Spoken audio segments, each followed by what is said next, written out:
makapal na putik at hindi madaan ang baha, ito ang problema ngayon ng mga residente sa Lemery, Batangas matapos ang pag-ulang dala ng bagyong Christine.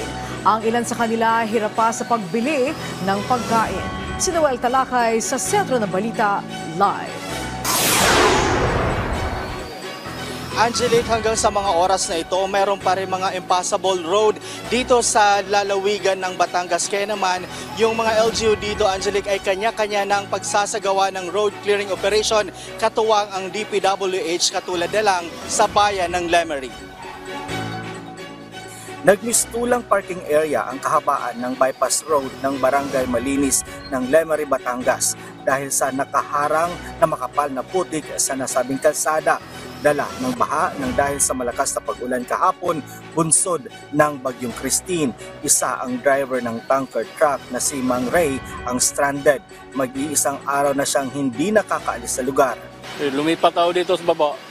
Kala ko tuloy-tuloy ng kwan. Yun pala, malaki na palang putik dyan.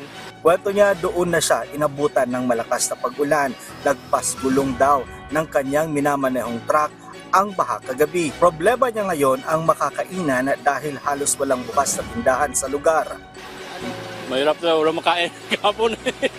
Walang makainan, walang bukas.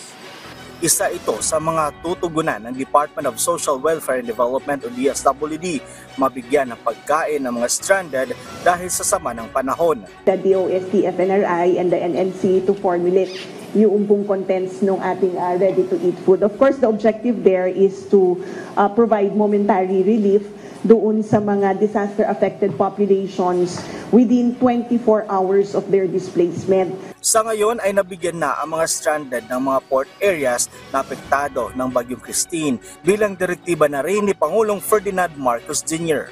Yesterday, we also received directives na to communicate with the Philippine Ports Authority to identify yung mga ports na marami tayong strandees because as directed by the President yesterday na isa ito doon sa ibahagi natin doon sa mga strand. Laman ng nasabing ready-to-eat box ang champurado at arroz caldo na kailangan lang ng mainit na tubig.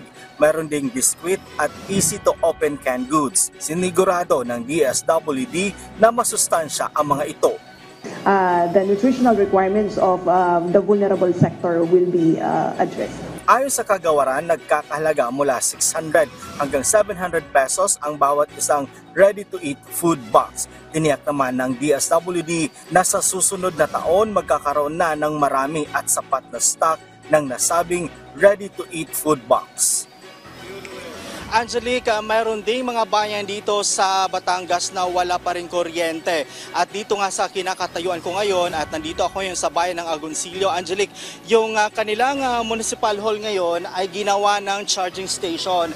Lahat ng kanilang mga residente ay pumupunta dito para mag-charge ng kanilang cellphone. Yung iba naman, nakikita ko yung mga laptop nila ay dito na rin nag-charge. At kanina rin, Angelique, nakita ko rin na namahagi rin ng mga relief goods dito. Galing daw ito sa DSWD. At kinumpirma nga ng kanilang alkalde dito na mayroong 5 nasawi ng dahil naman sa bagyong Christine. Angelique? Alright, maraming salamat sa iyo, Noel Talakay.